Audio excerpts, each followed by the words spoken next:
এটা একটা political dynamic, এটা একটা পলিটিক্যাল ইউনিভার্স যেটা বলে। In this universe there will always be agreements and disagreements, but how do you handle a disagreement or a criticism, it actually defines you.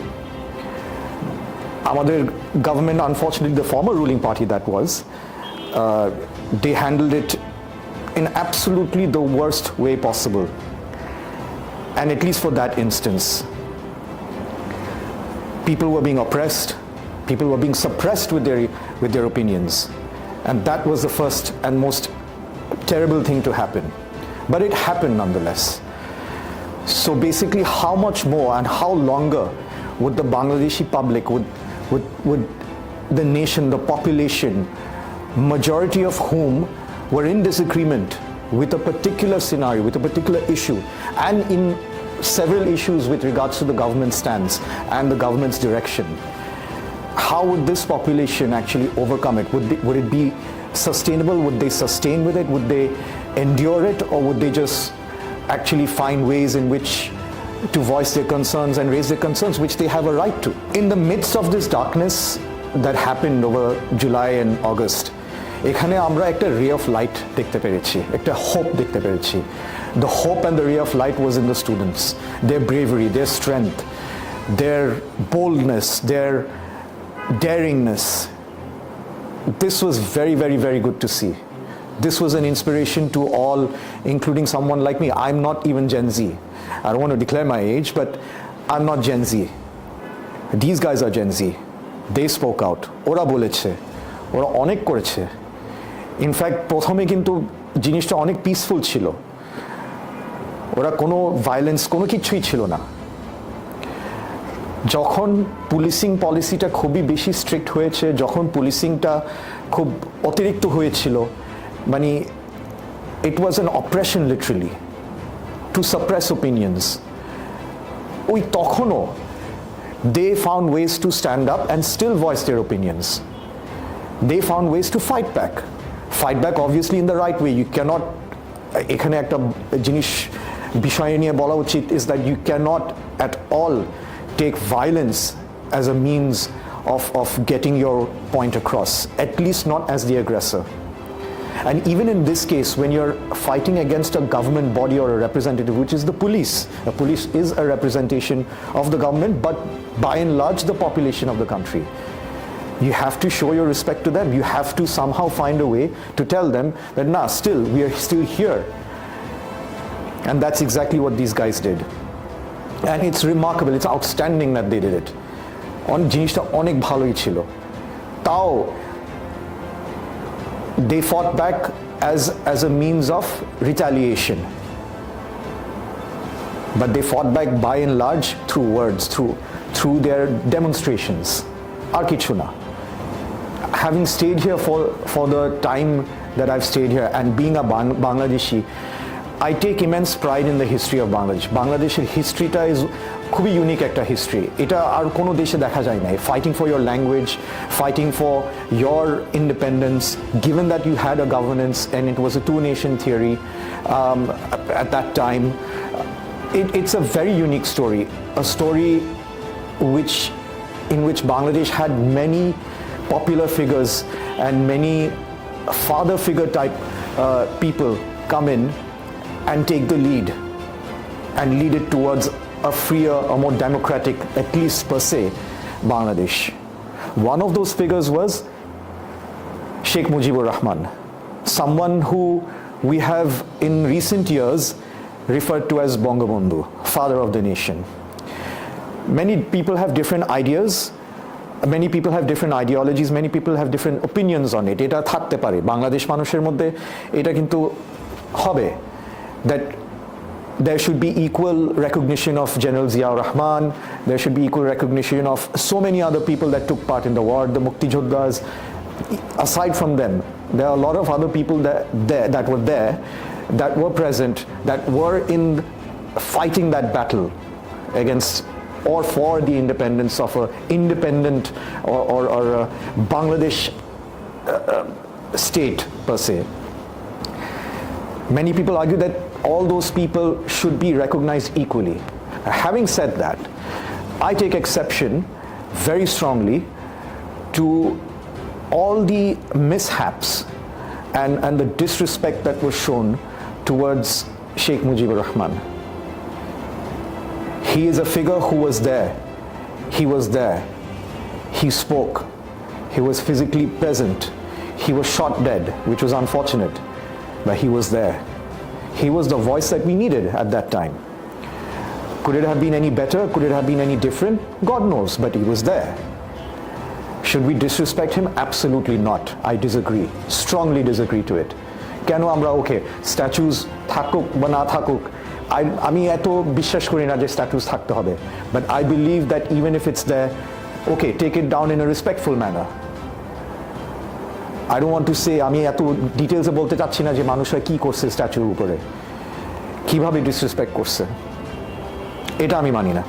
যাই হোক, here we are 50 years later, আমরা একটা independent state with our own identity, আমরা একটা state where we have happily lived for 53 years,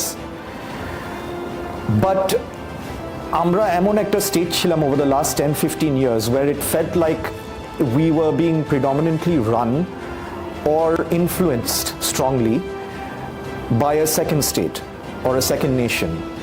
And if I have to be very, very, very, very obvious about it, we were basically, it felt like we were under the influence of India. Now, I'm not saying that it is necessarily wrong to have a second state predominantly influence the way you are planning and the way you're looking at your 360, whether it be global politics, your economic, whatever it is. You can always have someone to help you. There's nothing wrong with it. But that person has to act like an elder brother and leave you be. মানে আপনাকে ছেড়ে দিতে হবে, আপনাকে help করবে, guide করবে as a big brother, একটা আপন ভাইয়ের মতো, with genuine feelings, with genuine interest in you developing and growing. But আমরা যেটা দেখতে পাচ্ছি is that there was a lot of internal conflicts, there were a lot of problems, be it, again, there was economic turmoil, political turmoil, ideology wise there was turmoil. So এটা অনেক questionable একটা influence ছিল, and this questionable influence was building up in the minds of Bangladeshi people. And that, unfortunately, did not help the ruling party towards the end. The end happened the way it did. It was unfortunate and it's very sad to see. Nobody wants to see an end like that.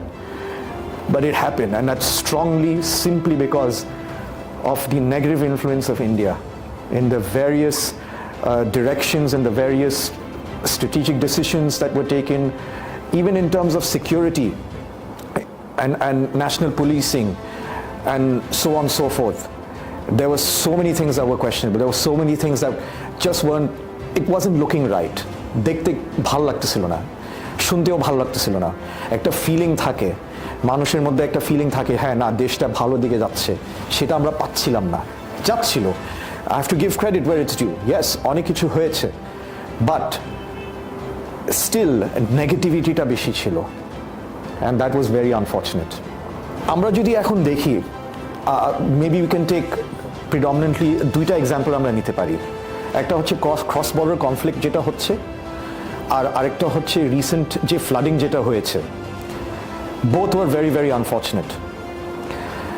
Now, cross border মধ্যে আমরা যেটা শুনতে পাচ্ছি, and this is from sources and news sources which is not from me. I'm not trying to patronize anyone and everyone here with my opinion. This is from absolutely strong sources. Big clashes between border security forces. Lots of soldiers, lots of lives were lost. For what? Over a simple ego issue. Could this be solved? Apparently we were supposed to be friends, even in spite of the recent issue that happened in July, the ousting of the government. India had mentioned that yes, we are absolutely 100% with Bangladesh in support. But yet, there was conflict, yet lives were lost. I don't need to say much about the flooding. A dam's gate was open in some part of the world. Water flew on, went into Bangladesh. Thousands and thousands of people had no homes to go through, no electricity, no internet, no means of communication, no food, no shelter. That doesn't really paint a good picture, does it?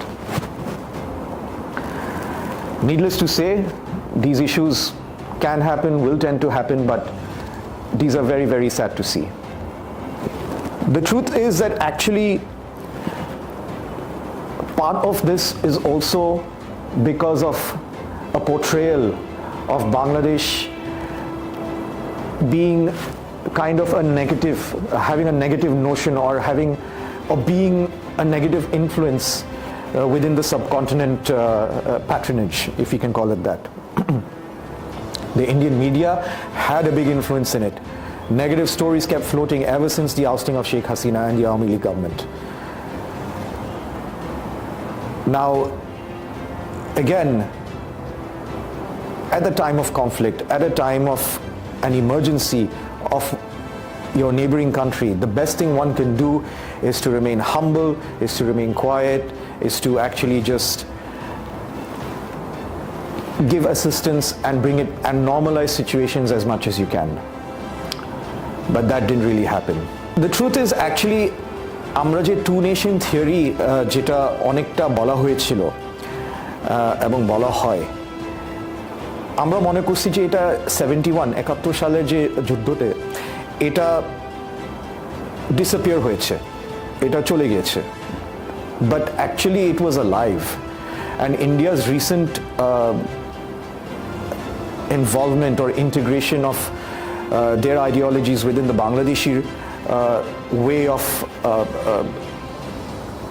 running, or the Bangladeshis stance and Bangladesh's operation per se, it shows that actually the two nation theory is still alive. It's just that it একটা conscious unconscious kind of dimension e chole giyeche, if we can actually call those two dimensions.